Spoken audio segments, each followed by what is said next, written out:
n'invitons pas Dieu. Quand on vient à l'église, nous n'invitons pas Dieu. D'accord? Mais c'est Dieu qui nous invite dans sa présence. Alors si Dieu nous invite dans sa présence, c'est parce que Dieu trouve juste que nous sommes importants à ses yeux. Et si nous sommes importants à ses yeux, cela signifie que nous avons du prix aux yeux de Dieu. Et si nous avons du prix aux yeux de Dieu, cela signifie que Dieu prendra soin de nous. Alors ce matin, en tant que porte-parole du royaume des cieux, je vous dis, soyez la bienvenue dans la maison du Seigneur. Est-ce qu'on peut acclamer pour la présence de Dieu?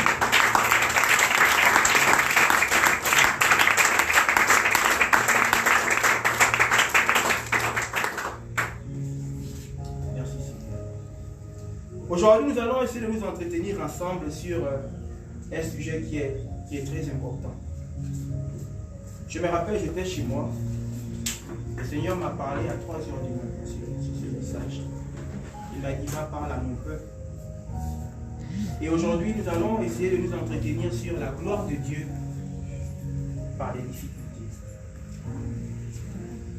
La gloire de Dieu par les difficultés. Est-ce qu'on peut noter? Je tiens vraiment à ce que l'on note. Quand on vient dans la présence de Dieu, essayons de nous discipliner à ne pas être oisifs. Essayons à ne pas être passifs, mais soyons actifs dans sa présence. Il faut toujours se discipliner à avoir de quoi écrire.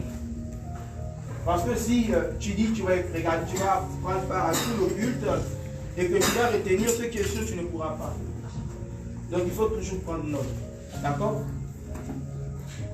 J'ai dit aujourd'hui, nous allons parler de la gloire de Dieu par les difficultés. La gloire de Dieu par les difficultés. Pourquoi on parle de la gloire de Dieu par les difficultés? C'est quoi la gloire de Dieu? La gloire de Dieu. Déjà, on va essayer de comprendre ce que l'homme entend comme étant la gloire de Dieu. Si tu es malade, tu traverses une situation difficile et que Dieu te bénit, tu diras, j'ai vu la gloire de Dieu. D'accord? Si tu traverses une situation pénible, tu n'arrives pas à enfanter, tu n'arrives pas à travailler, Dieu te bénit, tu diras, j'ai vu la gloire de Dieu. Et ça, c'est la manière à laquelle nous, les hommes, nous pensons définir ce que c'est la gloire de Dieu. D'accord? Mais, selon Dieu, la gloire de Dieu, c'est autre chose. La gloire de Dieu, c'est la plénitude de la présence de Dieu. La Bible dit, lorsque Moïse est allé rencontrer le buisson ardent, d'accord?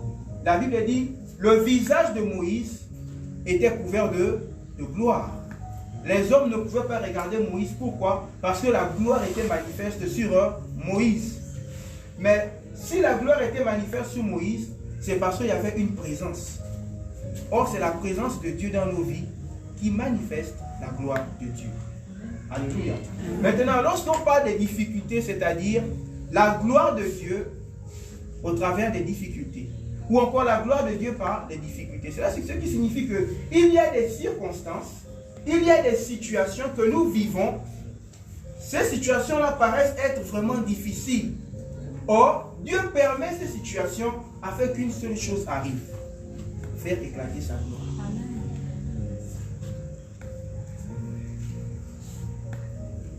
Il y a des moments, tu peux te retrouver dans une situation vraiment belliqueuse. Une situation qui te prive de sourire. Une situation qui t'amène à croire que tout est fini dans ta vie. Une situation qui t'amène à réaliser que toutes les personnes qui marchaient avec toi t'ont abandonné. Parfois, ce n'est pas la présence des ténèbres. Parfois, ce n'est pas Satan. Mais c'est Dieu lui-même qui permet ça. Voici pourquoi j'ai pour habitude de dire que tous les hommes n'ont pas la même destinée. Parce que tous les hommes ne sont pas appelés à être confrontés aux mêmes difficultés. Dans chaque difficulté qui émane de la présence de Dieu, il y a une gloire qui est attachée par elle. Amen. Maintenant, il ne faut pas faire la différence, il ne faut pas en fait avoir une confusion entre les difficultés dans lesquelles nous-mêmes nous allons nous insérer et les difficultés que Dieu nous impose afin de faire paraître sa gloire. Parce qu'il y a des personnes volontairement qui se donnent dans des choses qui ne sont pas justes. Il y a des personnes volontairement qui construisent leur vie selon leurs propres principes. La Bible dit, il y a un homme qui a bâti sa maison sur du sable. Le sable, c'est l'image de la vanité.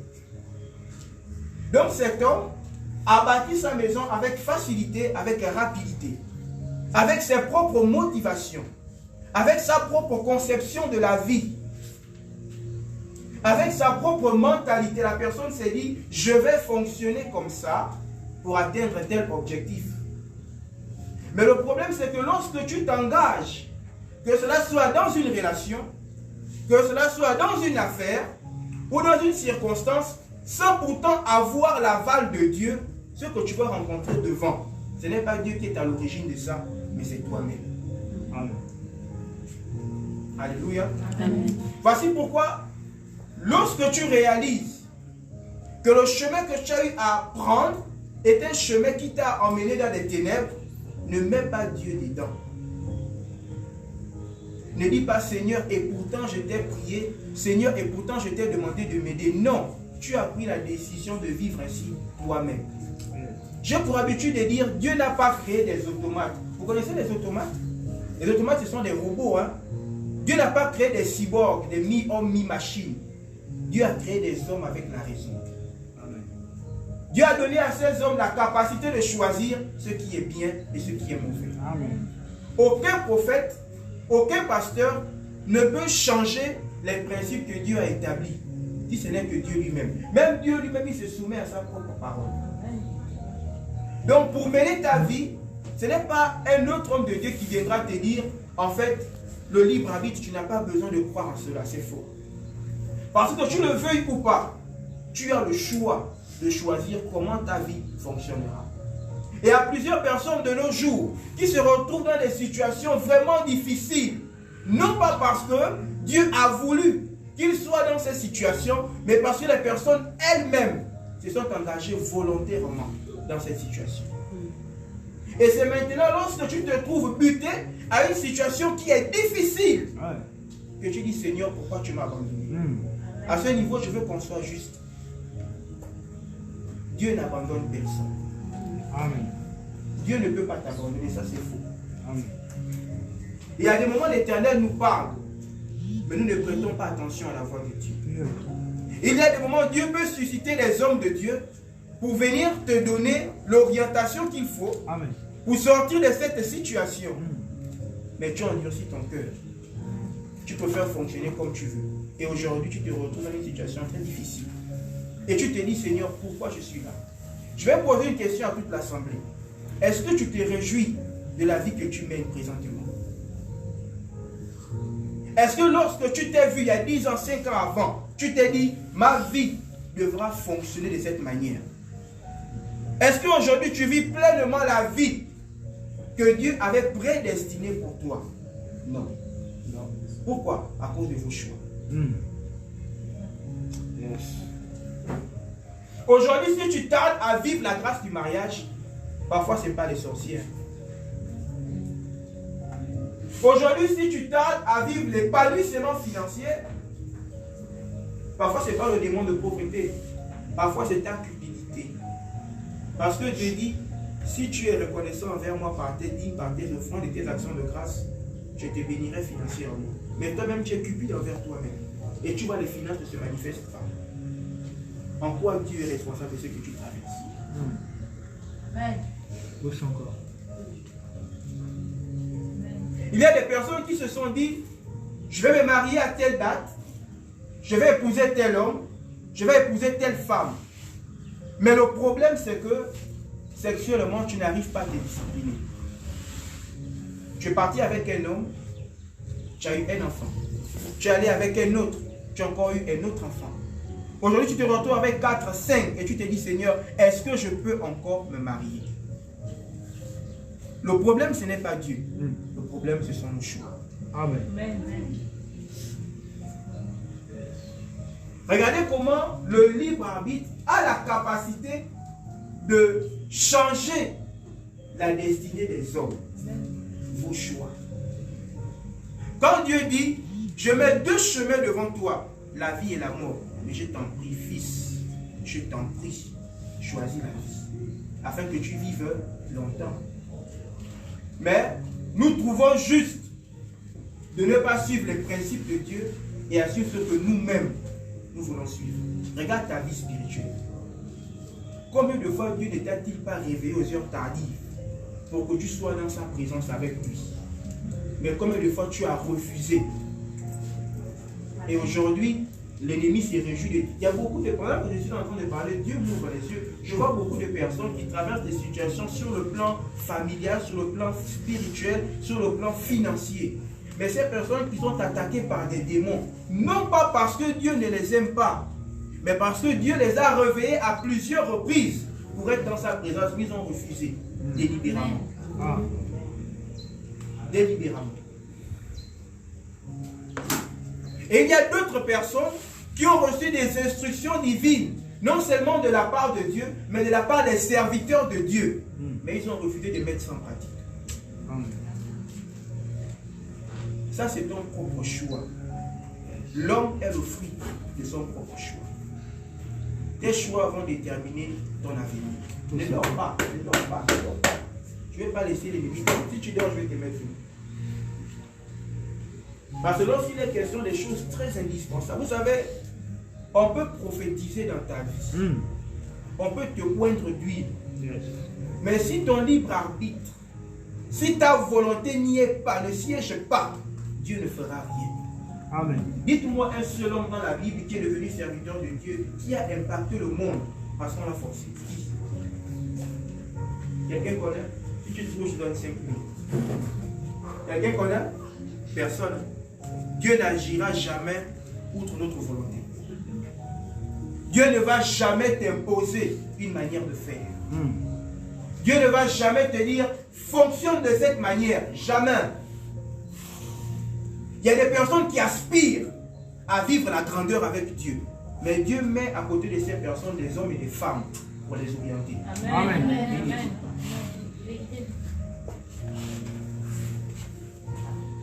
Il y a des personnes, en vérité, leur vie n'allait pas être ce qu'ils sont aujourd'hui. Mais ils ont été têtus. Même dans des reproches, Dieu te parle. Même au travers d'un fidèle, au travers d'un frère ou une sœur, même un voisin, Dieu peut l'utiliser pour te dire, frère, tu es dans l'erreur. Fais demi-tour, mais tu t'obstines. Et quand tu t'obstines, tu te dis, en vérité, c'est Dieu. Non, ce n'est pas Dieu. Dieu n'est pas dedans. Ce n'est pas Dieu. Dieu n'est pas dedans. Je vais vous montrer dans la Bible comment Dieu permet à ce que les difficultés deviennent le partage d'un être humain et comment dans les difficultés, cet homme reste dans la paix. Les épreuves qui viennent de la part de Dieu ne se manifestent pas comme celles dans lesquelles nous nous insérons personnellement. Allez-y demander l'attitude de Job. Demandez à Job comment il était. Job était rempli de lèpre. Mais je ne sais pas si l'angoisse, si le mépris, si le désir de recevoir certaines personnes était parti de la vie de Job. Non. Job était toujours intègre avec Dieu. Mais lorsque toi-même tu te mets dans quelque chose que Dieu ne t'a pas demandé de faire, tu commences à maudire Dieu. L'Éternel a vraiment, depuis que j'ai pris dans cette église là même, le pasteur l'a prié même, je n'ai rien vu. Non, ce n'est pas Dieu. Toi-même, tu t'es inséré dans cette situation. Alléluia. Mais il y a encore une possibilité de sortir de cette situation. Parce que la Bible dit, tout est possible à celui qui croit. Tout est possible sauf rien. Donc aucune chose est impossible si tu crois que Dieu est capable par Christ de te faire sortir de cette situation. Amen. Amen. La première chose qu'il faut faire, c'est de reconnaître son état d'ignorance. Je reconnais que je me suis engagé volontairement, Seigneur.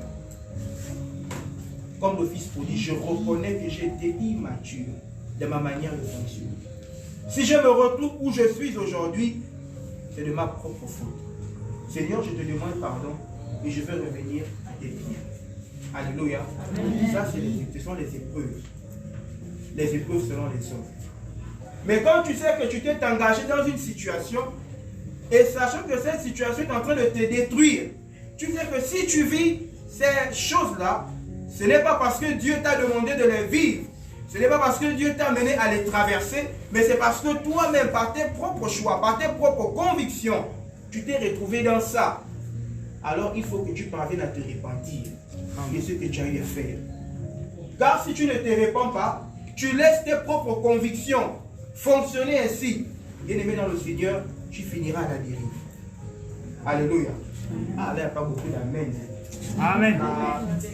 Il n'y a pas beaucoup d'amen. Mais quand on va monter pour le prophétique, là, les gens vont dire amen, amen, amen. Sentez-nous ce matin. Amen. Amen. Il y a des temps comme ça. Oui. Il faut parler à la vie des hommes. Bien.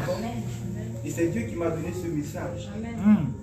Donc soyons réceptifs. Quand je vous prêche, je me prêche moi-même. Amen. Alléluia. Amen. Et il y a quelque chose qui m'intéresse dans la Bible. Vous savez, j'ai toujours dit à l'une de mes sœurs que j'aime beaucoup, je lui ai toujours dit, dans chaque situation que nous traversons, la solution se trouve dans la Bible. Il n'y a aucune situation de la vie qui peut arriver à un homme et qu'il n'y a pas eu un exemple dans la Bible. Amen. Il y a toujours eu un exemple dans la Bible. La teste. Le problème que tu peux traverser dans ton foyer, il y a quelqu'un qui a eu à traverser ça dans la Bible. La situation financière de pauvreté, tu dis, homme de Dieu, c'est difficile, même pour payer la dîme. C'est difficile, même pour venir à l'église, même pour le taxi. Papa, je n'arrive pas à m'en sortir. Tu n'es pas la première personne à traverser ça. Tu ne seras pas la dernière personne. Mais le problème, c'est que si tu veux rester dans ça, dans cette situation, c'est parce que tu n'es pas envers Dieu. Alléluia. Alléluia. Amen. C'était juste un petit crochet en fait. De l'enseignement de ce matin. Amen. Et il y a autre chose que l'Éternel nous appelle à comprendre. Ce sont les difficultés dont lui-même il est à l'origine. Ce sont les difficultés qui ont pour objectif de briser ton caractère. Briser ta manière de vivre. Nous sommes l'or de Dieu. Nous sommes des pierres précieuses. Mais pour que ces pierres parviennent à avoir de l'éclat, il faut que ces pierres passent par le feu. Il y a des personnes qui n'aiment pas le feu, mais qui veulent briller. Il y a des personnes qui n'aiment pas le feu, mais ces personnes-là veulent briller. Il y a des personnes qui n'aiment pas lorsqu'on les parle de cette manière. Il y a des personnes qui n'aiment pas lorsqu'on les traite de cette manière. Mais cette personne veut être vue de tous, sans pourtant passer par les épreuves. La Bible dit que nous appartenons au royaume des cieux. Ce qui veut dire que si on appartient au royaume de Dieu, cela signifie que tous les principes qui constituent à l'élévation d'un fils ou d'une fille de Dieu, cette personne-là doit passer par certaines épreuves, par certaines étapes qui sont enracinées dans les règles du royaume de Dieu. Quand on fait la présidentielle au Gabon, la constitution gabonaise a déjà établi des règles, n'est-ce pas? Donc si tu veux être établi en tant que président de la République, il faut que tu remplisses parfaitement les principes qui sont établis, n'est-ce pas? Mais il y a beaucoup de chrétiens qui veulent voir la gloire de Dieu. Et il y a beaucoup de chrétiens qui fuient même les difficultés. Ils fuient même le brisement. Mais ils veulent être vus de tous. Comment tu vas désirer être vu de tous si tu n'as pas rempli les étapes avec Dieu? Regardez cette chaise-là.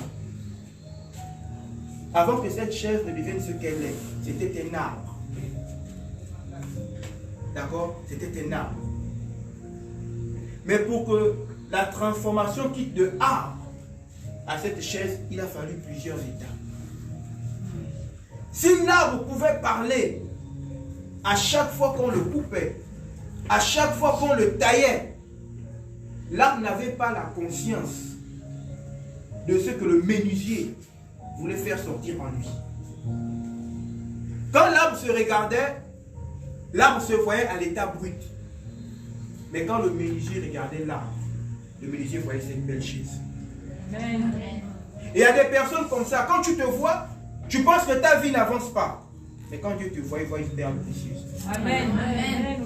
Quand Dieu te voit, il voit quelqu'un avec laquelle, la personne avec qui il pourra faire des grandes choses. Mais le problème, c'est que parfois nous sommes conscients de ce dont Dieu nous appelle à faire. Mais quand Dieu veut commencer à nous toucher, hey,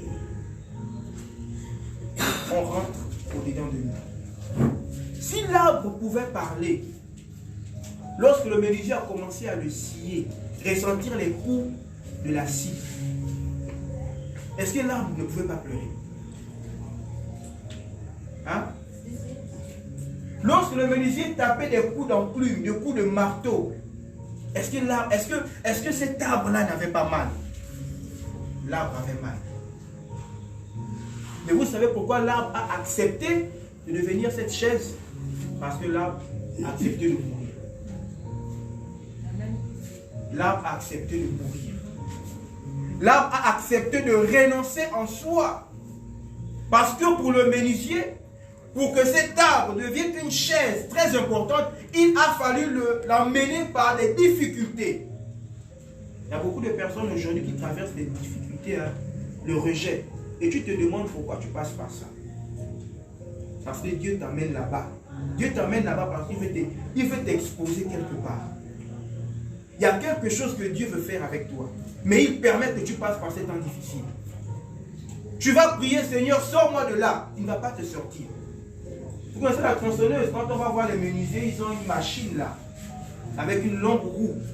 Donc dites-vous un peu, on te prend, on te fait passer par cette tronçonneuse là, qui fait extrêmement mal. Tu es en train de pleurer. Comme aujourd'hui, il y a des femmes qui pleurent. Seigneur, je t'en prie, sors-moi de cette situation. Seigneur, je t'en prie, délivre-moi, interviens en ma faveur. Mais l'Éternel n'agit pas. Il n'agit pas non pas parce qu'il est sourd, mais il n'agit pas parce qu'il sait qu'il faut que tu passes par là pour être quelqu'un de grand. Amen. Ne dormez pas, ne dormez pas, ne dormez pas. Est-ce qu'on peut acclamer le Seigneur?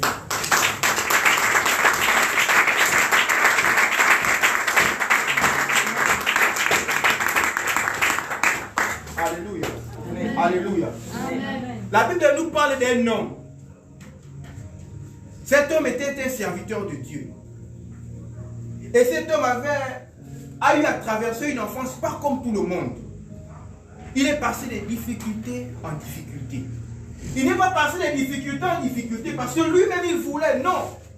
Mais parce qu'il y avait quelque chose dans la vie de cet homme que Dieu voulait utiliser pour l'humanité tout entière. Il y a des moments où tu te retrouves dans des situations difficiles. En vérité, quand tu regardes ta vie, tu dis, dans toute la ligne, dans cette relation, j'ai été honnête. J'ai fait tout ce qui est juste. J'ai tout donné pour moi-même. Mais Seigneur, pourquoi je passe par là? Pourquoi je souffre? Pourquoi j'ai tant de rejet, Seigneur? Pourquoi ça? Pourquoi cette maladie? Pourquoi elle dure ainsi? Pourquoi cette situation? Dieu n'est pas sourd. Dieu n'est pas sourd. Dieu ne s'en fout pas de ta relation. Il ne s'en fout pas de ce que tu traverses. Il sait ce que tu traverses. Il sait ce que tu vis. Il sait ce dont par quoi tu es en train de traverser présentement. Mais il préfère garder son silence. Parce que le silence de Dieu, c'est aussi un langage. Dieu préfère garder son silence parce qu'il sait. Il faut que tu passes par cette situation. Si tu ne passes pas par le feu, si tu ne passes pas par ce que tu traverses en ce moment, tu ne vas pas voir la gloire de Dieu. Amen. Voici pourquoi c'est important de passer par le feu. Si tu veux être honoré, accepte le feu. Accepte les difficultés. Accepte que les hommes te rejettent. Accepte que les hommes parviennent à avoir du mépris pour toi. Accepte que les gens te rejettent, qu'ils parlent mal de toi. Accepte que les gens marchent sur toi. Il faut parfois accepter. Parce qu'au travers de ces difficultés-là, l'Éternel va se glorifier. Alléluia. Est-ce qu'on peut se lever, prendre nos Bibles, Genèse chapitre 37.